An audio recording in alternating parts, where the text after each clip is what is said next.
So, what I'd like to do is start with a little bit of a review. And what I'd like to review with is taking on the persona, if you will, of Martin Luther. Not Martin Luther King, Martin Luther, the reformer. You remember in the back of your study questions, I gave you a lengthy quote that was taken from the works of Martin Luther, the reformer, the 16th century reformer. And I want to come with that, and I want you to answer him for me. Okay? So, this is what Martin Luther had to say about the book of Revelation. He said, "About this book of Revelation of John, I leave everyone free to hold his own ideas, and I would bind no man to my opinion or judgment. I say what I feel. I miss more than one thing in this book, and this makes me hold it to be neither apostolic nor prophetic. First and foremost, the apostles do not deal with visions, but prophecy in clear, plain words, as do Peter and Paul and Christ in the gospel. For it befits the apostolic office to speak of Christ and his deeds without figures and visions. But there is no prophet in the Old Testament, to say nothing of the New, who deals so out and out with visions and figures. And so I think of it almost as I do the fourth book of Esdras, and can know how detect that the Holy Spirit produced it." Did you hear what he just said? He didn't believe that the Holy Spirit wrote the book of Revelation. Wait, there's more. "Moreover, he seems to me to be going much too far when he commends his own book so highly, more than any of the other sacred books do, though they are much more important." Really? One book is better than the other? And threatens that if anyone who takes anything from it, God will deal likewise with him. And again, they are to be blessed who keep what is written therein, and yet no one knows what that is, to say nothing of keeping it. It is just the same as if we had it not. And there are many far better books for us to keep. He's repeating himself. Did you hear that? This is the great reformer. The one that believed in the Bible only. Remember that? Many of the fathers, too, rejected this book of all, though St. Jerome, to be sure, praises it highly and says it is above all praise, and there are as many mysteries in it as words. I like St. Jerome. Though he cannot prove this at all, and his praise is, as many points, too mild. Finally, let everyone think of it as his own spirit gives him to think. My spirit cannot fit itself into this book. There is one sufficient reason for me to think highly of it. Christ is not taught in it, nor known in it. Oh. Did you hear that? Oh. And the Catholic Church is the whore of Babylon, right? Huh. Interesting. But to teach Christ is the thing which an apostle is bound above all to do, as he says in Acts 1:8, "Ye shall be my witnesses. Therefore I stick to the books which give me Christ clearly and purely." So, I am taking the position of Martin Luther. He is right. Prove me wrong. Well, first of all, Christ Jesus is speaking directly to John, what's revealed to him from God the Father. And John's job is to speak to the people. Very good. So he can't say that Jesus is not in the book. Okay, that's true. That's true. And Jesus identifies himself chapter after chapter after chapter. Yes. And his divinity. Very good. So let me just hit him. Very good. Very good. Ani.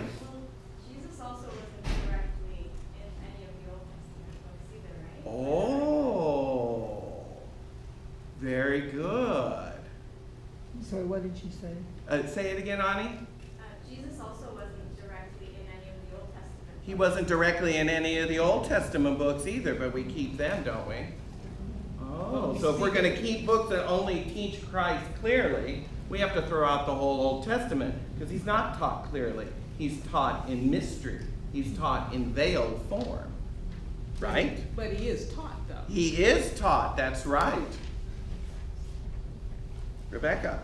A lot of prophets dealt with visions. Yes. What is he talking about? Has he even Daniel? read the Old Testament? Give me an example. Daniel. Daniel. Oh my gosh. Do we need to go there, anyone?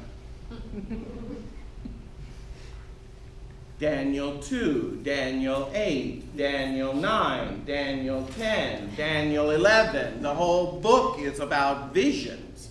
And are they clear cut? No. How does the prophet receive these visions?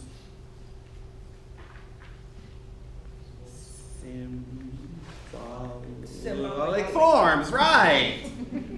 Nebuchadnezzar dreams of an image of metals, right?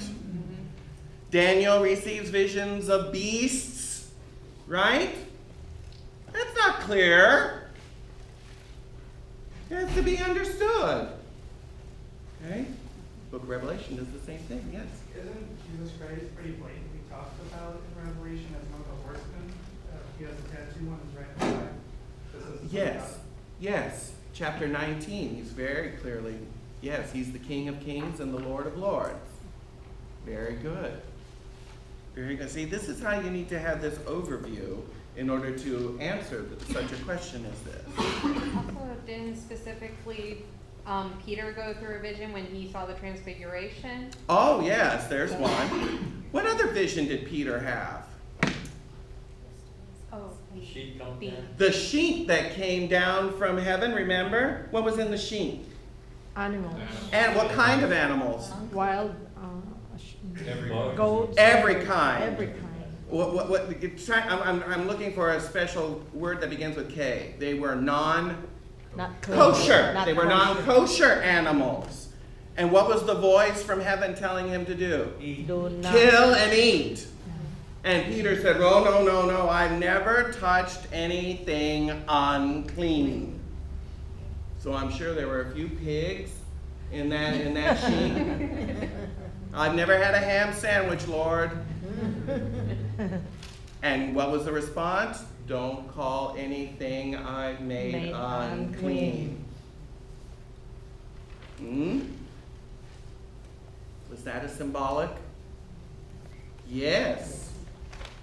So I don't know what Martin Luther is talking about.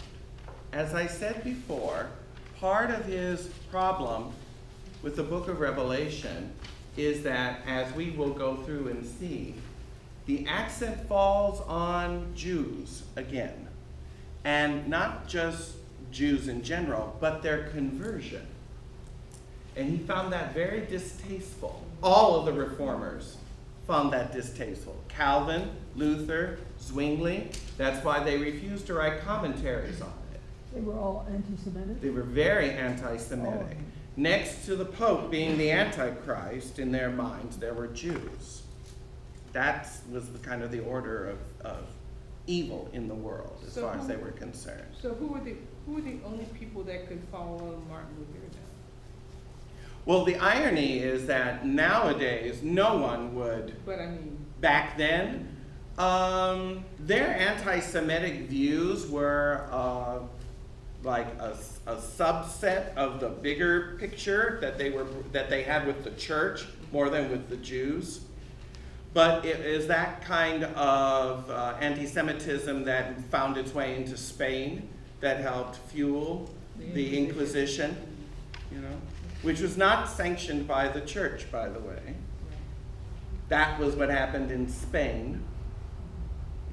That needs to be clarified.